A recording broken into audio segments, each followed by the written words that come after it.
Telephone. Douglas 5909. Yeah. Send all official business to the Home Office in care of Noble Ali, the Prophet. 442 West Elm Street, Chicago, Illinois, January 23rd, 1931. Brother E. Turner L., Newark, New Jersey. Islam, dear bro, in referring to your letter that you wrote to Sister M. Dove L. of 227 West Oak Street, was recorded and turned over to me. In answering, I would like to know your standing in this organization, and are you a grand chief?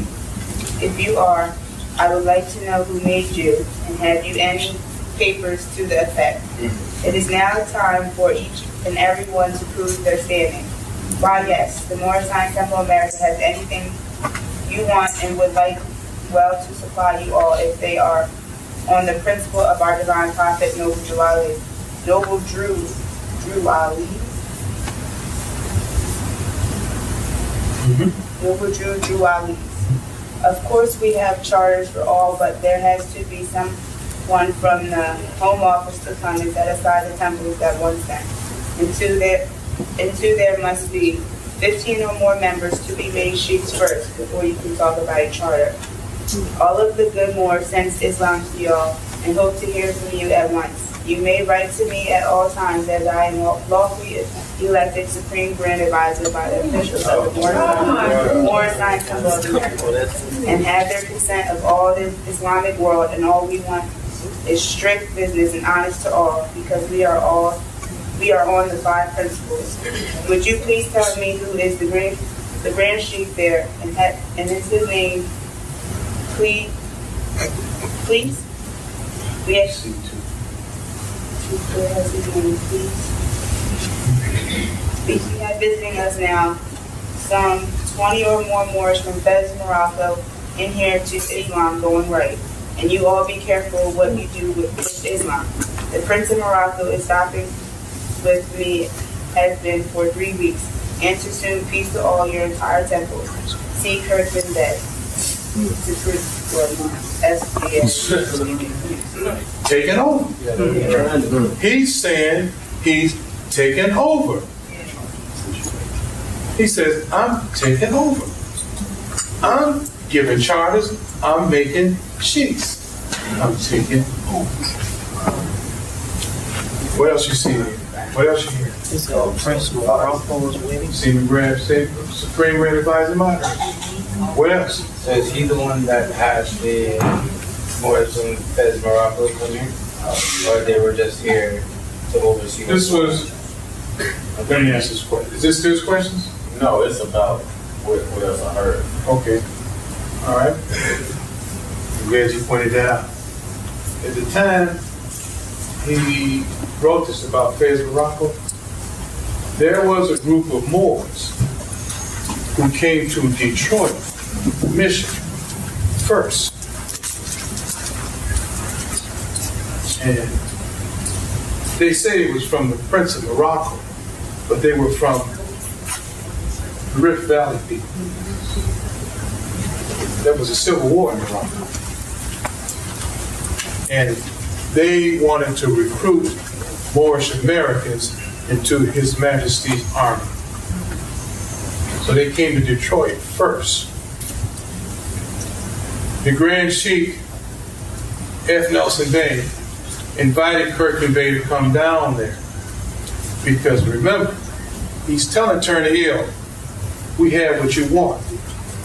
What they wanted then was vital to the survival of each group, which was what? Loyalty and power. Yes.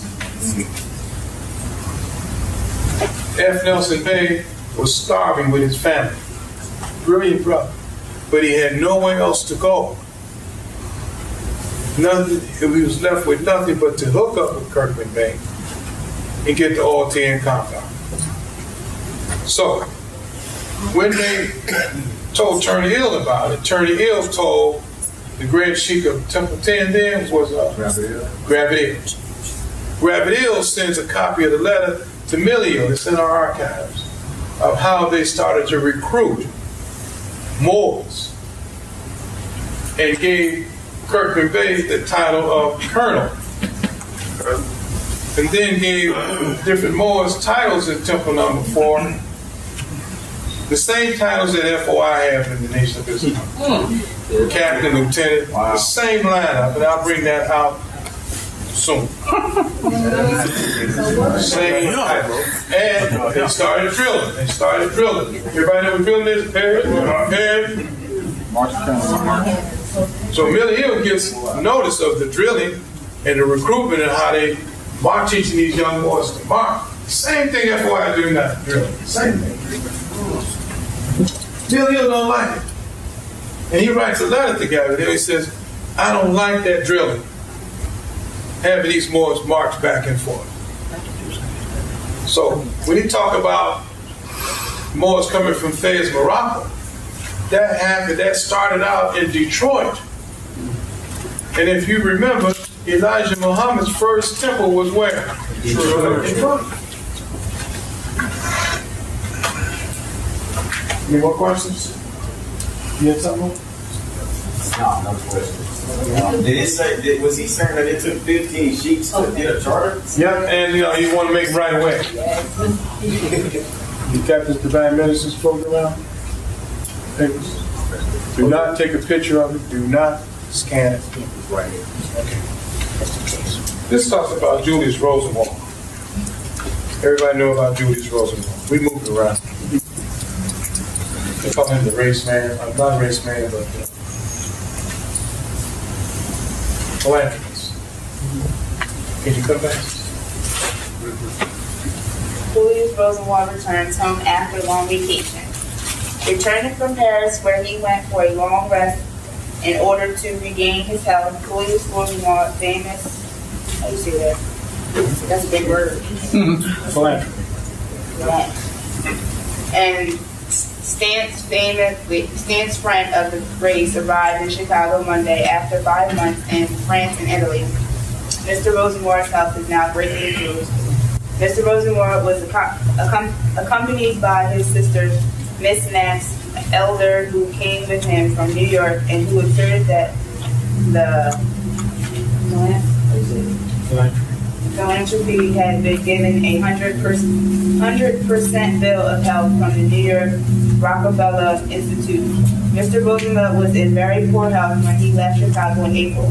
The philanthropist, who is head of the Shears, Roebuck and Company, has become notable and well respected among members of our race, especially in the South, because of his many and large financial gifts for educational and community projects. Rosenwald's schools are found in large numbers in all parts of the South, and the philanthropist also gives partly to YMCA and other charitable organizations throughout the country. Of his most recent gifts in this later instance was the one to the Detroit YMCA, a sum of $25,000. Numbered among his many race friends in Chicago is editor Robert S. Abbott of the Chicago Defender, who expressed his sincerest pleasure in the report of Mr. Roosevelt's recuperation. Very good. You hear the meeting here? Yeah, I heard. Rosenwald controlled stuff. He was the president of what? Sears, Roebuck and Company. And do you know how he was such a philanthropist in the South? What did he do? Donated a lot of his land and his money to fund HBCUs. And what did he get in return? Control their education. Seat on the board. What else did he get in return? Control of the curriculum. Yes? What else? Saw Green Bay. Yes? What else? He was on all the boards. All of them down there where Governor Gates Bay went to. What was vital? What material was so vital for Rosenwald, who was the president of Sears? Well, what material was so vital for him to cotton? That's what he got in return. He got the raise. He was the modern day boss. all that land, he raised an enormous amount of cotton, processed it, and when they went in his schools, he worked them almost for free to pick his cotton, raise his cotton, gin his cotton, make material out of it, make it to textiles, and put it in all Sears stores. This man had money and power. He had enough money to front Mr. Fields to build in the Museum of Natural History and Science and Industry and the museum in Ohio. Enough money, because he had already been going around the world, not just Paris, and collecting artifacts. He had nowhere to put them.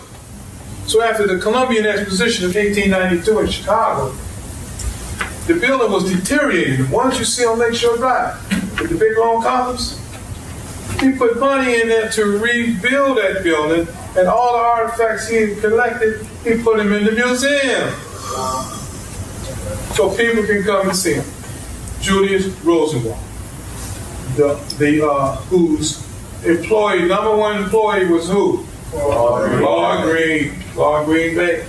He loved Claude Green Bay. He absolutely loved him. And when his throat was cut and he was shot in the heart, the first person that Julius Rosenwald sent his henchmen after was who? The Prophet Noble Drew, who wasn't even in Chicago then. He sent him then. He was crushed. What else did you see in that letter? He was ill. He had been trapped. Yes. Yes. He was ill. Have you ever seen a picture of Julius Rosenwald? Okay, I'm going to describe it to you. He was a little man with little hands and feet. He was a short little man. He was Jewish. His grandson was murdered. Was kidnapped and murdered. They called it the trial of the century in Chicago. It was done by Leopold and Leopold and Lowe. These were two rich Jewish men who killed Bobby. His name was Bobby. They wanted to know if they could get away with a perfect crime. Right, Diane? Right. They wanted to know, can we get away with this perfect crime? They kidnapped that boy and murdered him. And that was like the O.J. Simpson trial then. In fact, the O.J. Simpson trial is compared to that trial.